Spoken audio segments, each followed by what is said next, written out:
আপনি কি ওই মাকড়সার জাল দেখতে পাচ্ছেন? মাকড়সারা ভীষণ পরিশ্রম করে এটা তৈরি করে। নিজের শরীরের রস দিয়ে এই জাল বোনে। আপনি কি এটার উদ্দেশ্য জানেন?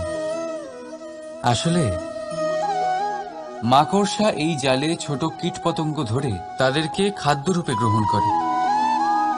কিন্তু আপনি কি এই কথা জানেন যে একদিন মাকড়সা নিজেই নিজের জালে জড়িয়ে মৃত্যুবরণ করে থাকে? বলুন, কি করেন আপনি এই জাল দেখতে পেলেই মুছে ফেলেন এর অস্তিত্ব, তাই না? তেমনি অন্যদিকে পাখির বাসা, পাখিরাও ভীষণ পরিশ্রম করে এটা তৈরি করে। কিন্তু যদি পাখি একদিন এটা ছেড়ে চলে যায়, তাহলেও লোকে এটা নষ্ট করে দেয় না। কারণটা কি? এর কারণ হলো এর নির্মাণ জীবন সঞ্চারের জন্য করা হয়েছিল, নষ্ট করার জন্য নয়। তাই মনে রাখবেন, জীবনে আপনার পরিশ্রম যতই বেশি হোক না কেন, যদি আপনার লক্ষ্য শুভ না হয়, তাহলে আপনারও বিনাশ নিশ্চিত। তাই সৃজন করতেই থাকুন আর মুগ্ধ হয়ে বলুন, রাধা রাধা। সময় কত বিচিত্র হয়। সময় আমাদের পক্ষে থাকলে আমরা নিজেদের রাজা মনে করে নিই, আর সেই সময় যদি বিপক্ষে চলে যায়, তাহলে নিঃস্ব হতে সময় লাগে না। তাই মানুষের একটা অভ্যেস আছে, খারাপ সময়ের জন্য কিছু সঞ্চয় করা। আত্মীয়, বন্ধু খারাপ সময় পাশ থেকে সরে যায়। যশ, মান প্রতিকূল সময় চিরস্থায়ী হয় না। তাই মানুষ মনে করে অর্থ সঞ্চয় করাই শ্রেয়। অর্থের কোনো হৃদয় নেই যা সময়ের সাথে পরিবর্তিত হবে। সংসার বলে সর্বদা অর্থ সঞ্চয় করতে থাকুন। খারাপ সময় অবশ্যই কাজে লাগবে, কিন্তু আমি বলবো শুভ কর্ম করতে থাকুন, আনন্দে থাকুন, নিজের ওপর আর ঈশ্বরের ওপরে বিশ্বাস রাখুন। খারাপ সময় কখনো আসবেই না। রাধা রাধা।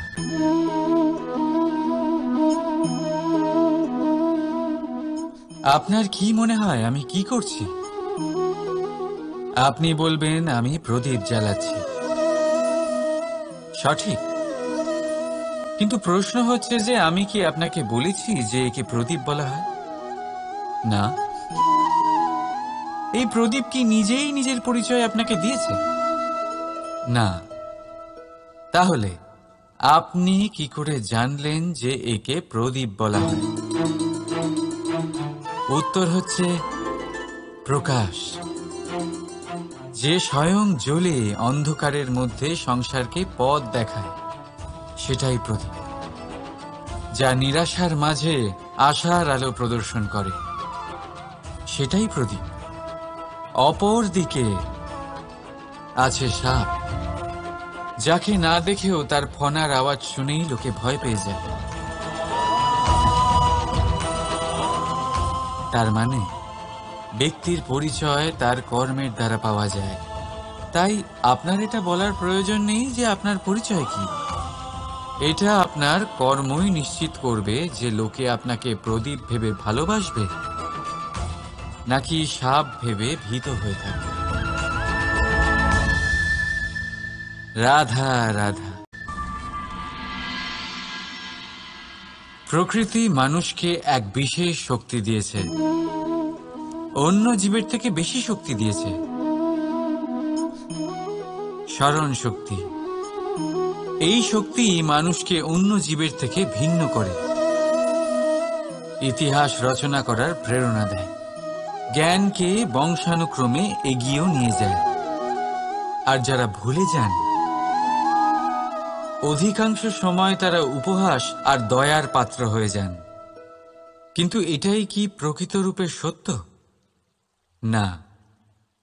এই স্মরণ শক্তি মানুষের বিকাশে সব থেকে বড় বাধা হয়ে দাঁড়ায়। তার মনকে দূষিত করে দেয়। খারাপ অভিজ্ঞতা, কারোর করা বিশ্বাসঘাতকতা, কারোর কটাক্ষ বেশিরভাগ মানুষই ভুলতে পারেন না, আর তারপর প্রতিশোধ নিতে উদ্যত হন। প্রথমে সময় নষ্ট করেন প্রতিশোধের প্রস্তুতিতে, আর তারপর সময় নষ্ট করেন প্রতিশোধ নেওয়ার সুযোগ খুঁজতে। যদি সন্তুষ্টি পেতে চান, যদি জীবনে আনন্দ পেতে চান, তাহলে স্মরণ শক্তির সদ্ব্যবহার করুন। নিজের স্মরণ শক্তিকে চালনা করুন শুধুমাত্র ভালো কথা আর ভালো স্মৃতির দিকে। জীবনে আনন্দ পাবেন। রাধা রাধা। মানুষ নিজের পরিবারের জন্য কত কিছুই না করে, দিন রাত পরিশ্রম করতে থাকে যাতে তার পরিবারের প্রয়োজন পূরণের জন্য অর্থ রোজগার করতে পারে। কিন্তু শুধু অর্থ রোজগার করাটাই কি যথেষ্ট? আপনি বলবেন, হ্যাঁ নিশ্চয়ই, অর্থ দিয়ে সব কিছু পাওয়া যায়, বিদ্যা পাওয়া যায়, বাড়ি পাওয়া যায়, ওষুধ পাওয়া যায়, আর কত কিছুই না পাওয়া যায়। এইসব একটা পর্যায় পর্যন্ত সঠিক, কিন্তু একটু মন দিয়ে ভেবে দেখুন, যখন কোনো শিশু অসুস্থ হয়ে পড়ে তখন সে ওই তিক্ত ওষুধ কেন খেয়ে নেয়? এই জন্য কারণ ওর পিতা সেই ওষুধ অর্থ দিয়ে কিনেছে? না, বরং এই জন্য কারণ তার পিতা যে তার সামনে দাঁড়িয়ে, তার ওপরে তার বিশ্বাস আছে। বিশ্বাস আছে যে উনি তার কিচ্ছু হতে দেবেন না। এই বিশ্বাস, এই সংস্কার, এই শিক্ষা কখনো অর্থ দিয়ে পাওয়া যায় না। এটা পাওয়া যায় সেই সময় থেকে যা মাতা পিতা তাদের সন্তানের সাথে কাটিয়েছেন। তাই জীবনে অর্থ অবশ্যই উপার্জন করুন, কিন্তু নিজের পরিবারকেও সময় দিন, আনন্দ পাবে। রাধা রাধা। বিরোধিতা এমন এক শব্দ যা শুনে আমরা সবাই ভয় পেতে থাকি। যদি কেউ আমাদের বিরোধিতা করে তা আমাদের সহ্য হয় না।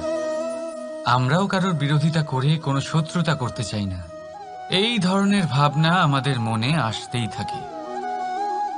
কিন্তু বিরোধিতা, এই শব্দ আপনার শান্তির জন্য, আপনার সুখের জন্য কতটা গুরুত্বপূর্ণ তা আপনারা জানেন না। তাই যদি কাল এসে কেউ আপনার বিরোধিতা করে, তখন সবার আগে নিজেকে যাচাই করুন। আপনি কি ভুল করেছেন? আপনার দোষ কি? নিজের মধ্যে কি ত্রুটি আছে সেটা বোঝার চেষ্টা করুন, নিজেকে সংশোধন করার চেষ্টা করুন, তারপর দেখুন বিরোধিতার এই আগুন আপনাকে স্বর্ণ থেকে কুন্দন বানিয়ে তুলবে। বলা হয় এই সংসারে খারাপ বেড়েই চলেছে, কিন্তু তার কারণ এ নয় যে খারাপ মানুষ বেড়ে চলেছে। তার কারণ হলো যে ভালো মানুষ, যাদের ভালো চিন্তা, ভালো বিচারধারা আছে, তারা খারাপের বিরোধিতা করতে পারে না। যদি আপনার সম্মুখে কোনো খারাপ কর্ম হয়, তাহলে তার বিরোধিতা করতে সংকোচ করবেন না, কারণ বিরোধিতার এই আগুন মন্দকে পিছুপা হতে অবশ্যই বাধ্য করে। রাধা রাধা। জীবনে আপনি এরকম মানুষও দেখবেন যারা এটা বলে, ভাবে, নিজেকেও বলে যে উনি সেই এমন ব্যক্তি যার মতো আমি হতে চাই। ঠিক আছে, কারোর থেকে প্রেরণা নেওয়াটা কোনো ভুল নয়, কিন্তু কখনো কখনো এই প্রেরণা গুরুত্বহীন হয়ে যায়, আর আমরা শুরু করে দিই সেই ব্যক্তিকে নকল করতে। এখানেই থেমে যায় আমাদের উন্নতি। এবারে দেখুন, সংসারে শত কোটি রঙের ফুল আছে, কিন্তু তারা কখনো একে অপরকে নকল করে না। নকল করে না তাদের রং, নকল করে না তাদের সুগন্ধ। তাহলে আমরা করি কেন? প্রতিটা ব্যক্তির মধ্যে কোনো না কোনো প্রতিভা অবশ্যই থাকে, যা ফুটিয়ে তোলার সঠিক সময়ও আমাদের কাছে থাকে। কিন্তু সেই মানুষ সেই প্রতিভা নির্মাণ করার পরিবর্তে সময় নষ্ট করে অন্য কারোর মতো হওয়ার জন্য, কাউকে নকল করার জন্য। এটা করবেন না। সময়কে ব্যবহার করুন নিজের অস্তিত্ব নির্মাণ করার জন্য। কারণ কারোর ছায়া হওয়ার থেকে ভালো আপনি কারোর জন্য প্রেরণা হয়ে উঠুন। রাধা রাধা। আমরা সকলে পাথুরে রাস্তা এড়িয়ে চলি, কারণ এই পথের পাথর আমাদের যাত্রা আরো কঠিন করে তোলে, আমাদের পা আহত করে দেয়। কিন্তু একটা গুরুত্বপূর্ণ কথা আমরা ভুলেই যাই, এই কঠিন পথই না শুধু আমাদেরকে নিজেদের দুর্বলতার সাথে পরিচয় করায়, বরং আমাদের শক্ত হওয়ার প্রেরণাও দিতে থাকে। সময়ের সাথে ঠিক এমনটাই হতে থাকে। সবাই ভালো সময়ের অপেক্ষা করতে থাকেন, ভালো সময়ের জন্য পরিশ্রম করেন, তার জন্যই চিন্তা করেন, কিন্তু ভুলে যান যে ভালো সময় বহুবার আমাদের বিবেক নষ্ট করে দেয়। সেখানেই খারাপ সময় আমাদের বুদ্ধিকে সঠিক পথে চালিত করে। রাধা রাধা। ঘোড়াকে যতই প্রশিক্ষণ প্রদান করুন, তার মুখে লাগাম তো পরাতেই হবে। একজন ভালো চালক সেই ঘোড়ার লাগাম মাঝে মাঝে টেনে ধরে, তাকে সঠিক পথে চালিত করতে, যাতে সেই ঘোড়া দিগ্ভ্রান্ত না হয়। এবার একটু ভাবুন, ঠিক এরকমই হয় আমাদের মন। যদি এটা বিবেকের লাগাম দিয়ে মাঝে মাঝে আমরা টেনে না ধরি, তাহলে আমাদের এই মন দিগ্ভ্রান্ত হতে পারে। আর যদি আপনি আপনার লক্ষ্যে পৌঁছতে চান, তখন মনের এই লাগাম মাঝে মাঝে আপনাকে অবশ্যই টেনে ধরতে হবে। কারণ বিবেকের এই পথ প্রদর্শনই আপনাকে ভালোভাবে আপনার লক্ষ্যে পৌঁছে দেবে। মনে রাখবেন, আর আমার সাথে ভালোবেসে বলবেন, রাধা রাধা। আপনি কখনো জাঁতা কল দেখেছেন? তাতে গম পেষা হয়। গমকে এমনভাবে পেষা হয় যাতে আমরা তা খেতে পারি, জীবিত থাকতে পারি। আর যদি আপনি মন দিয়ে দেখেন, তাহলে কলের নিচের অংশ কখনো ঘোরে না, শুধুমাত্র উপরের অংশই ঘোরে। আর তবেই তা গম পিষতে পারে, আর তবেই রুটি তৈরি হতে পারে। কিন্তু ভেবে দেখুন, যদি কলের দুটো অংশই ঘুরতে থাকে, তাহলে কি হবে? তা গম পেশার বদলে একে অপরকে পিষে নিজেদের অস্তিত্ব শেষ করে দেবে। তাই জীবনে কোনো কাজ যখন মন আর মস্তিষ্ক মিশিয়ে করা হয়, তখনই তা সম্পন্ন হয়। কিন্তু যখন বিষয় হলো ভক্তির, তখন মস্তিষ্কের যুক্তির মৌন থাকা প্রয়োজন। আর যখন বিষয় হলো কর্ম আর ন্যায়ের, তখন মনের আবেগের মৌন থাকা প্রয়োজন। তাই মন আর মস্তিষ্কের এই সম্মিলনে সতর্ক থাকবেন। একসাথে অবশ্যই চলবে, কিন্তু একে অপরের বাধা যেন না হয়ে দাঁড়ায়। রাধা রাধা।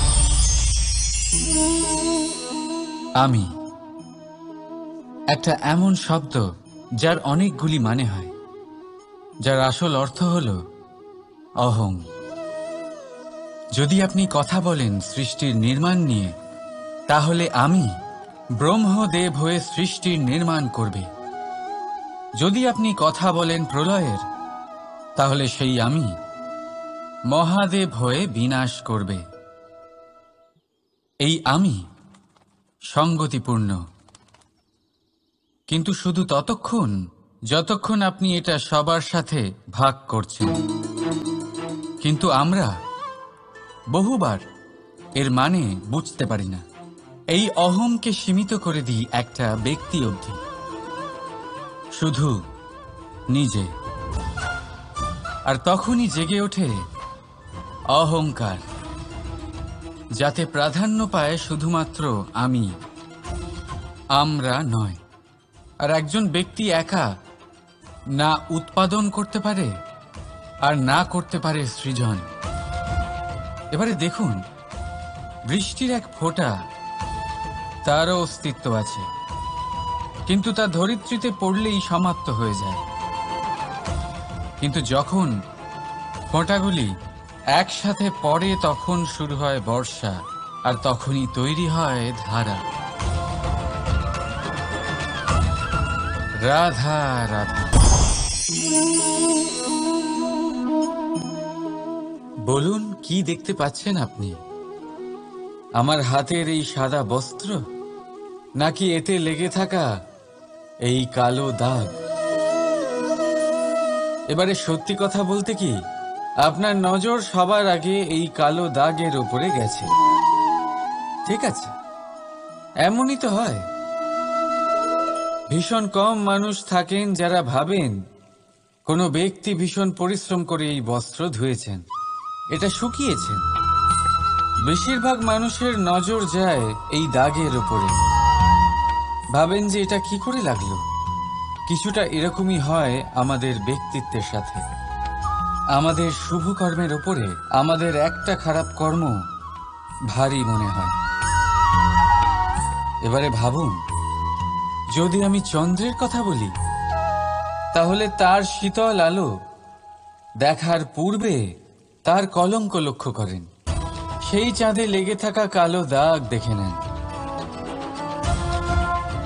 সেই জন্যই বিশেষ করে যারা শুধুমাত্র শুভ চিন্তা করেন আর উপকারী কর্ম যারা করেন, তাদের আমি বলবো সাবধানে থাকবেন।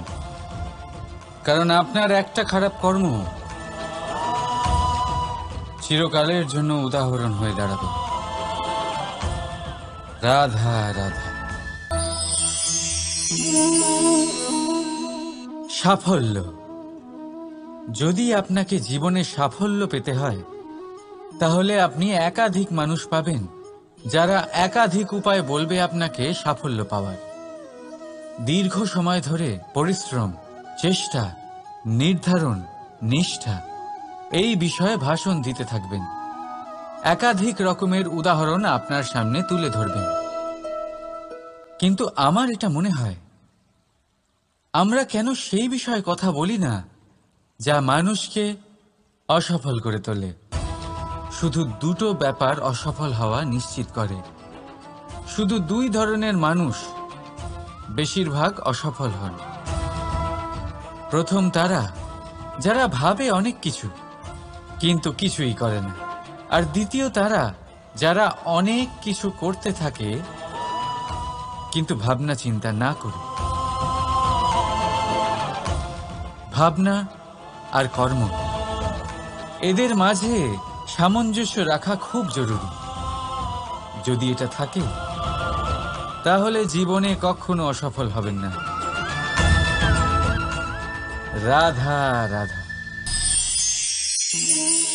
আপনি অনেককে এই কথা নিশ্চয়ই বলতে শুনেছেন, এই ব্যক্তির দৃষ্টিতে দম্ভ আছে, এই ব্যক্তির চোখের ওপর অহংকারের পর্দা পড়ে আছে, ইত্যাদি ইত্যাদি। চলুন, আমি আপনাকে একটা প্রশ্ন করছি। আপনি দেখেন কি দিয়ে? দৃষ্টি দিয়ে নাকি দৃষ্টিভঙ্গির সাহায্যে? ভাবুন। চিন্তায় পড়ে গেলেন নিশ্চয়ই। দৃষ্টি যে কোনো বস্তুর বা যে কোনো মানুষের শুধু বাইরের রূপটা দেখায়, যেখানে দৃষ্টিভঙ্গি আপনাকে সোজা আসল পরিচয়ের সাথে সাক্ষাৎ করায়। উদাহরণ হিসেবে চন্দ্র। চন্দ্র আমরা সবাই দেখেছি।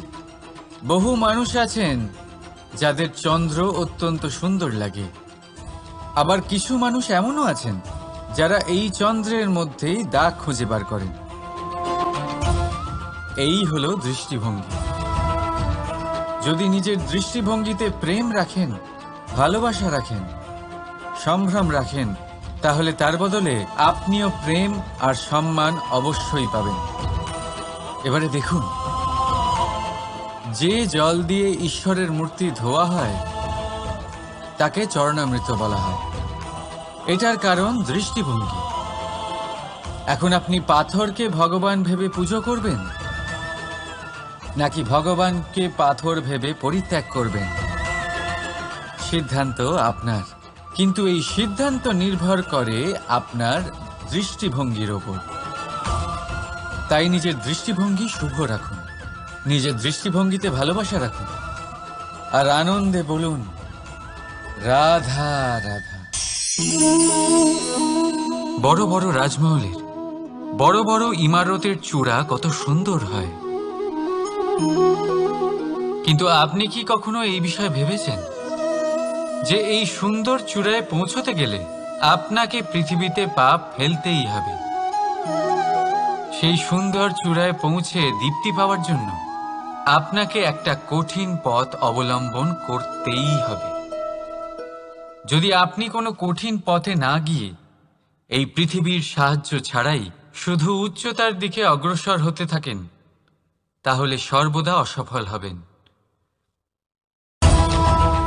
সেই জন্য নিজের স্বপ্ন পূরণের এই যাত্রাতে নিজের পথ কখনোই হারাবেন না, নিজের পথ থেকে সরবেন না। যদি এমন করেন তাহলে তো আপনার স্বপ্ন পূরণ হবেই না, তার সাথে আপনি নিজের পথও হারাবেন। রাধা রাধা। কৌতুক অর্থাৎ হাসি, এটা জীবনে কতটা গুরুত্বপূর্ণ।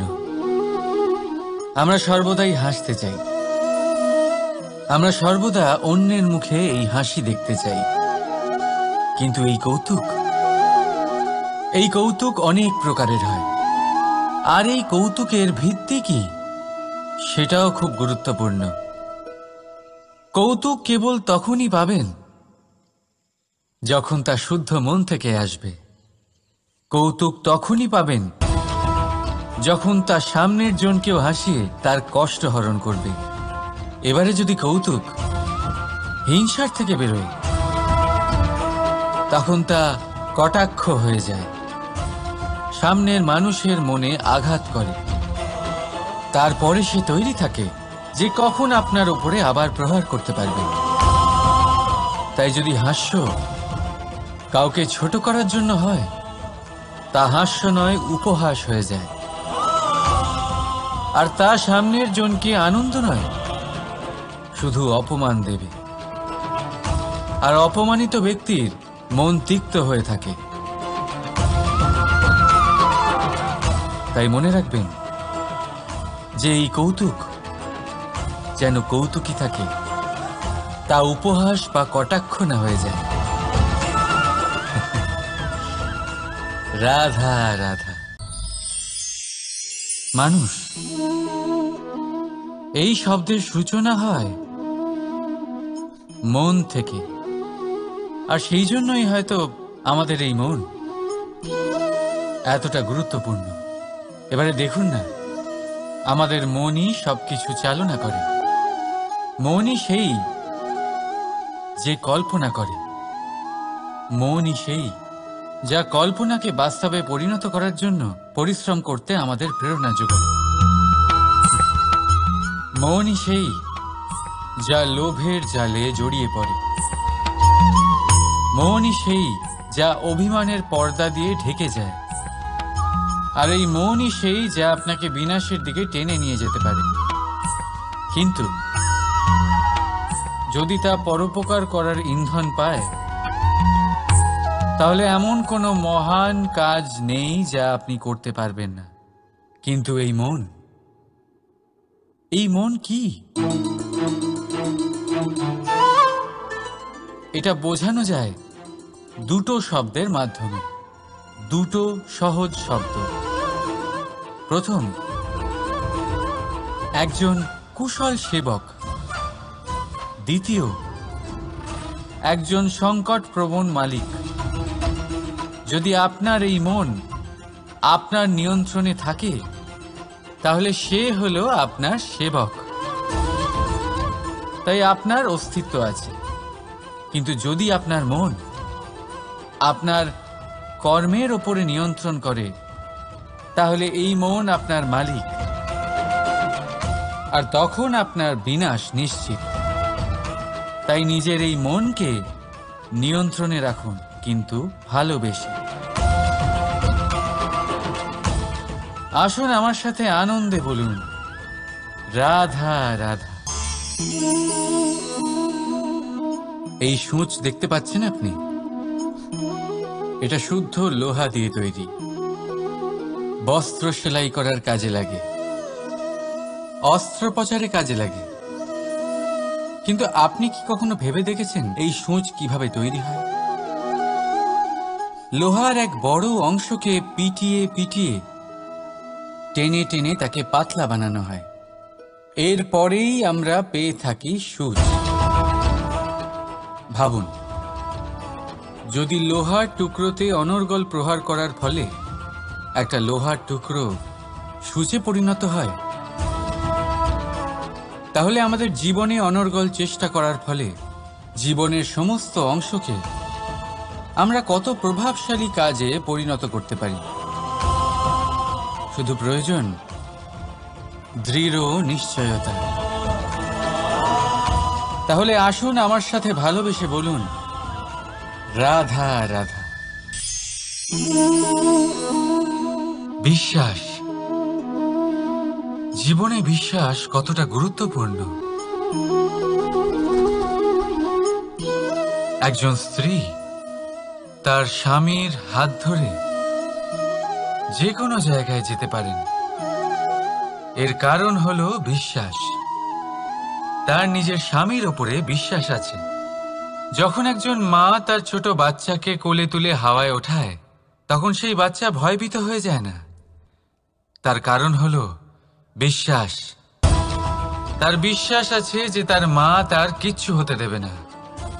এক বৈদ্যের দেওয়া ঔষধ সন্তান কিছু না বুঝে শুনেই খেয়ে ফেলে। সেই বৈদ্যের জ্ঞানের বিষয়ে তার কোনো ধারণাই থাকে না। শুধু নিজের পিতার উপরে বিশ্বাস আছে যে তার পিতা তাকে খারাপ কিছুই দেবে না। যখন এই সংসারের প্রতিটা বন্ধন বিশ্বাসের উপরে দাঁড়িয়ে আছে, তাহলে কেন এই বিশ্বাসকে আমরা জীবনে আনতে পারি না? আপনি নিজেই দেখুন, এই বিশ্বাস নিজের জীবনে এনে দেখুন, সবকিছু আরো সুন্দর হয়ে যাবে।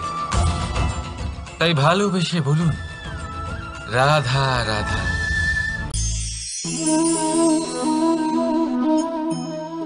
অহংকার, এই শব্দটা সবাই শুনেছেন। বহু মানুষকে আপনি এটা বলতে শুনেছেন যে ওই ব্যক্তির অহংকার আছে, ওই মানুষটির ক্ষমতার অহংকার আছে, ওই ব্যক্তির নিজের রূপ নিয়ে অহংকার আছে, ওই ব্যক্তির নিজের অর্থের অহংকার আছে, ইত্যাদি ইত্যাদি।